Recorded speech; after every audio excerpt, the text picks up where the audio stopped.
আড়ঙ্গা গিয়েছিলাম। এটা কি কোনো কাজের জিনিস হলো? এটা হচ্ছে একটা সুগন্ধির একটা জিনিস, সেটা দেখেও আমার ভালো লেগে গেছে।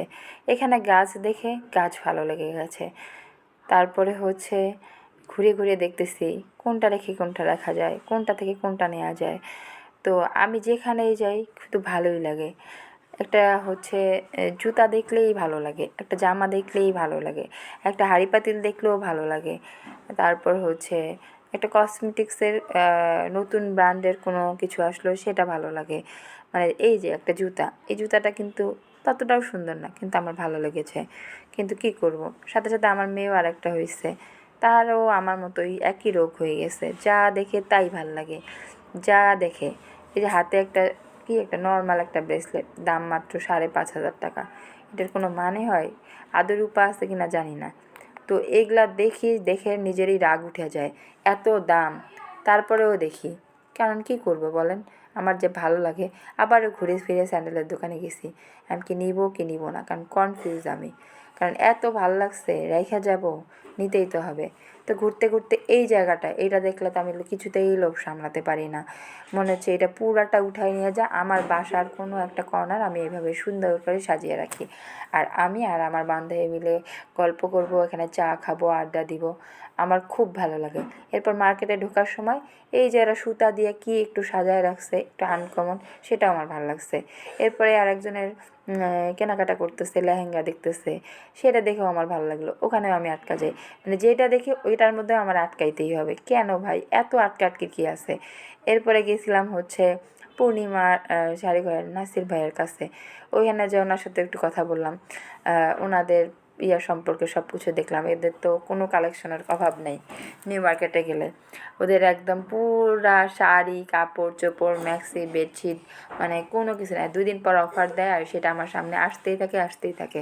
কারণ এমনি আমার জিনিসপত্র ভালো লাগে, তার মধ্যে যদি এত অফার আসে, এত অফারে যদি কল দিয়ে আবার ডাক দেয়, তাহলে কেমনটা লাগে বলেন? এরপরে দেখেন এই যে নিউ মার্কেটে এত ঠেলাঠেলি করে যাওয়ার কোনো মানে হয়? কারণ পকেটে আমার 5টা টাকা নেই, এত ভালো লাগা দিয়ে আমার কি হবে বলেন? এরপরেও যাই, মন মানে না, মন বলে একটা কথা আছে। মানে এটা হচ্ছে মেয়ে মানুষের মন, এটা আপনারা বুঝবেন না।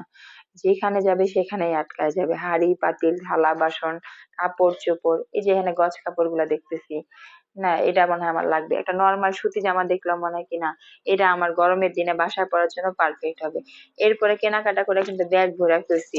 আরঙ্গে 2 দিন পরে ব্যাগ দিবে না, এই জন্য কি করছি, ডাবল ডাবল ব্যাগ নিয়ে আসছি। কারণ এরপরে এগুলা জমা রেখে দিব, পরের বার আবার এর জন্য, কারণ এত ভালো লাগা, আমার তো কিছু না কিছু কিনতেই হবে। এটা তো আর এমনি এমনি করতে পারি না। এরপরে 2টা জামা নিয়ে আসছি।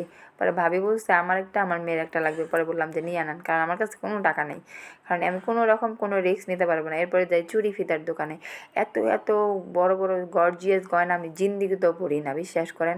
কেউ আজ অব্দি মনে হয় আমার এগুলো পরে আমাকে ছবিতে দেখে নেই আর কি। 2-1বার হয়তো ভুলে পরে ফেলছি, কিন্তু তারপরেও দেখলে কেমন যে একটা ভাল লাগে, কেমন যে মনটা করে, মনে হচ্ছে একটু নিলেই ভালো হতো, একটু শান্তি পাইতাম।